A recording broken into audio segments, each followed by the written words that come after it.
અચાનક કોઈ મહેમાન જાણ કર્યા વગર ઘરે આવે તો તમે તેનો આવકાર અને સ્વીકાર કેવી રીતે કરશો? આપણે કદાચ આપણા ઘરમાં મહેમાનોને આવકારીશું, પણ તેમની સેવા કરવા જેવી તૈયારી કરેલી હોવી જોઈએ તેવી તૈયારી હશે નહીં. હંમેશા તે યાદ રાખવું જોઈએ કે કોઈના ઘરે જવું હોય તો તેમને જણાવીને જાઓ. અહીં પ્રભુ ઈસુ આ કાર્ય ઘણા દિવસોથી કરી રહ્યા છે.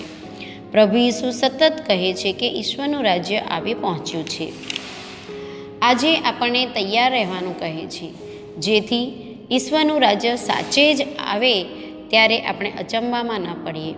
તો આવો પ્રભુ ઈસુ જે ચેતવણી આપે છે તે કાને ધરીએ અને આપણા હૃદય પ્રાર્થના અને સારા કાર્યોથી તૈયાર રાખીએ.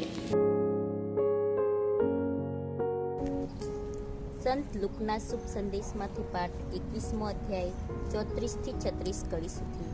જાગતા રહેજો અને પ્રાર્થના કરતા રહેજો કે તમે આ બધી બાબતોમાંથી સલામત પર ઉતરો.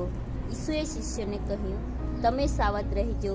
ભોગવિલાસ, નશાખોરી અને સાંસારિક ચિંતાઓથી તમારું ચિત્ત જડ ન થઈ જાય એ જોજો, નહીં તો એ દિવસ તમને અચાનક ફાસલાની જેમ ઝડપી લેશે.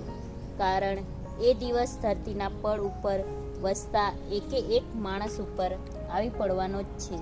એટલે તમે જાગતા રહેજો અને સતત પ્રાર્થના કરતા રહેજો કે તમે આ બધી બનનારી બાબતોમાંથી સલામત પાર ઉતરો અને માનવપુત્ર સન્મુખ વિશ્વાસપૂર્વક ઊભા રહી શકો.